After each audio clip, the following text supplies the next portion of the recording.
दोस्तों, यह कहानी है सैंटियागो नाम के एक गडरिये की। उसे घूमना बहुत पसंद था, इसलिए वह अपनी भेड़ों के साथ एक जगह से दूसरी जगह जाता रहता था।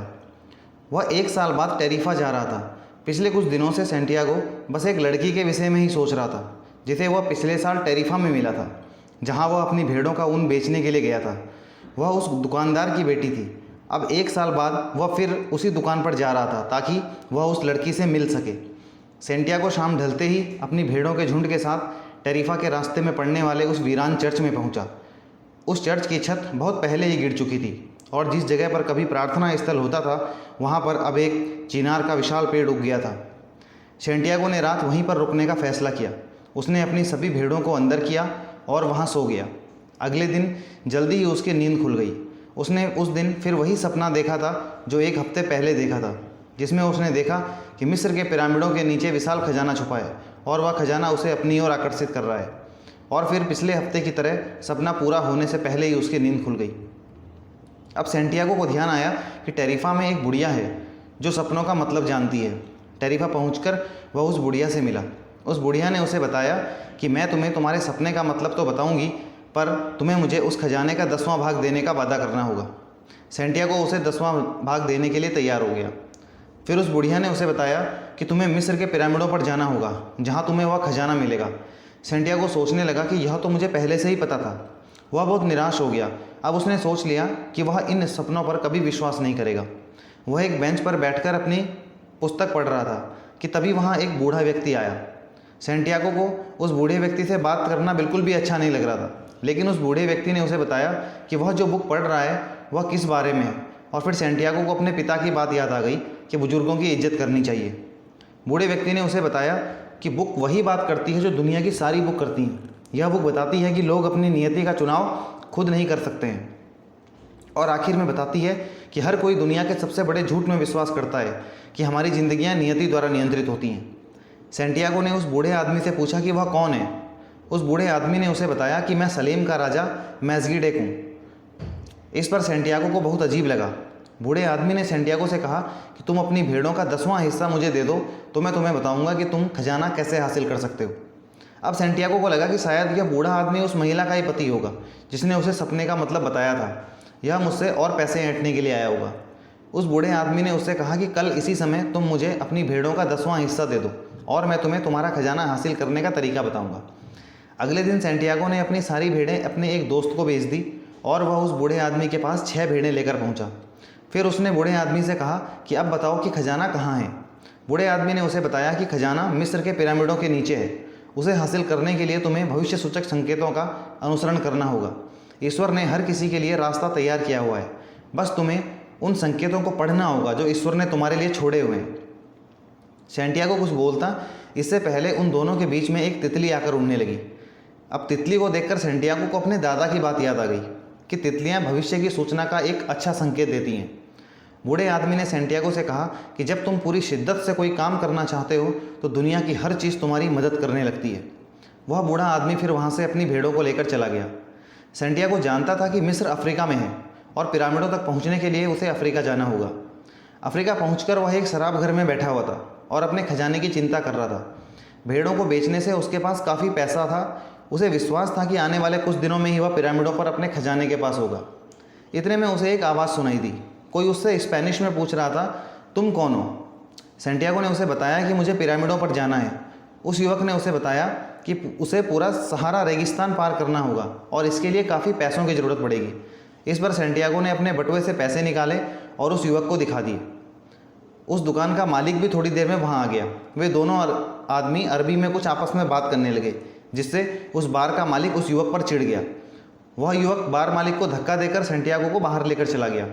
उस युवक ने सैंटियागो से कहा कि वह बार मालिक तुम्हारा पैसा हड़पना चाहता था। इसके बाद सैंटियागो को उस युवक पर भरोसा हो गया। उस युवक ने सैंटियागो से कहा कि रेगिस्तान पार करने के लिए हमें अच्छे ऊँटों की ज़रूरत पड़ेगी। इसके लिए हमें 2 ऊँट खरीदने होंगे। उसने सैंटियागो से पैसे लिए और कहा कि हम कल तक पिरामिडों तक पहुँच सकते हैं। वे टैंजियर के बाजार की तरफ चल दिए। थोड़ी देर बाद सैंटियागो का ध्यान उस युवक से थोड़ी देर के लिए हटा तो वह युवक गायब हो चुका था। सैंटियागो ने उसे बहुत ढूंढा, लेकिन वह युवक उसे नहीं मिला। वह उसके सारे पैसे लेकर गायब हो गया था। अब सैंटियागो के पास कुछ नहीं बचा था। वह बहुत निराश हो गया और रोने लगा। अब उसे समझ में आया कि वह बार मालिक उस युवक पर इतना गुस्सा क्यों कर रहा था। वह उसे चोर से बचने के लिए कह रहा था। अब सैंटियागो हारा हुआ और निराश महसूस कर रहा था, लेकिन फिर वह अपने मन को मजबूत कर टैंजियर की संकरी गलियों में चल पड़ा। वहाँ वह एक क्रिस्टल विक्रेता की दुकान पर पहुँचा और वहाँ उसके क्रिस्टल के बर्तन अच्छे से साफ कर दिए। उसी दौरान दुकान पर कुछ ग्राहक आए और बर्तन खरीद कर चले गए, जिस पर दुकानदार ने उसे काम पर रख लिया। उसने वहाँ अच्छे से काम किया, जिससे उस दुकानदार की सेल बहुत ज़्यादा बढ़ गई। दुकानदार उसे हर सामान पर अच्छा कमीशन भी देता था। उसने दुकानदार को नए नए आइडियाज़ दिए, जिससे वह दुकान खूब पॉपुलर हो गई और वहाँ लोगों की बहुत भीड़ आने लगी, जिससे दुकानदार का बिजनेस बहुत अच्छा हो गया। अब सैंटियागो के पास इतने पैसे हो गए कि वह वापस एंडालुसिया जाकर 120 भेड़ें खरीद सकता था। उसे अफ्रीका में आए हुए पूरे 11 महीने और 9 दिन हो चुके थे। उसने दुकानदार से कहा कि आज मैं निकल रहा हूँ, क्या आप मुझे आशीर्वाद देंगे? आपने मेरी मदद की है। दुकानदार ने उससे कहा कि तुमने मेरी क्रिस्टल की दुकान में एक नया एहसास भर दिया है, मुझे तुम पर नाज है। वह कमरे में जाकर अपना सामान बांधने लगा कि तभी उसे उस बूढ़े राजा की याद आ गई। उसने 1 साल तक बहुत मेहनत की थी और भविष्य सूचक संकेत भी अब यही इशारा कर रहे थे कि अब जाने का वक्त आ गया है। उस बूढ़े राजा की वह बात याद आ गई कि जब तुम कुछ पाना चाहते हो तो सारा संसार उस चीज़ को हासिल करने में एकजुट होकर तुम्हारी मदद करने का प्लान बनाने लगता है। फिर वह सोचने लगा कि गडरिया तो वह कभी भी बन सकता है, लेकिन मिस्र के पिरामिडों पर जाने का मौका उसे दोबारा नहीं मिलेगा। आखिर वह मिस्र के अल-फय्यूम जाने वाले कारवां में शामिल हो गया। वहाँ उसकी मुलाकात एक अंग्रेज़ से हुई जो एक अल्केमिस्ट की तलाश कर रहा था, जो अल-फय्यूम नाम के ओएसिस में रहता था। रेगिस्तान बहुत ही डरावना था, कदम कदम पर वहाँ डर का माहौल रहता था। एक दिन वहाँ उन्होंने सुना कि आसपास जंग चल रही है और यह बहुत लंबी चलने वाली है, इसलिए कारवां के सरदार ने सबको बुलाकर कहा कि हम अभी आगे नहीं जा सकते हैं, और वे एक ओएसिस अल-फय्यूम में ही रुक गए। यह देखकर सैंटियागो बहुत निराश हो गया। अल-फय्यूम में सैंटियागो और वह अंग्रेज़ अल्केमिस्ट को ढूंढने निकले। वहाँ उन्हें फ़ातिमा नाम की लड़की मिली, जिसने उन्हें अल्केमिस्ट का पता बताया। वहाँ सैंटियागो को फ़ातिमा से प्यार हो गया। अब वह अंग्रेज़ अल्केमिस्ट से मिलने चला गया। एक दिन सैंटियागो को एहसास हुआ कि अल-फय्यूम पर हमला होने वाला है। उसने वह बात कबीले के सरदारों को बताई।